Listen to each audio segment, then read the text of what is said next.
Hey friends, if you encounter the issue where Windows encountered a problem during graphics driver installation for Nvidia drivers, then please watch this video. I will guide you through the resolution.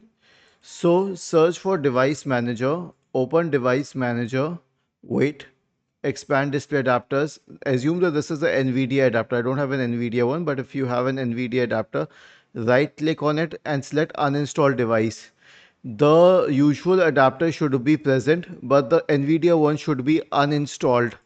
Once it is uninstalled, click on Action and scan for hardware changes.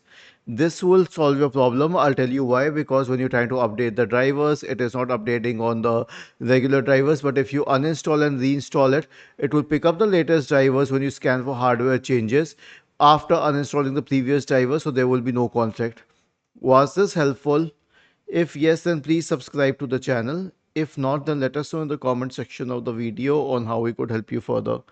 Thank you for watching this video and have a nice day.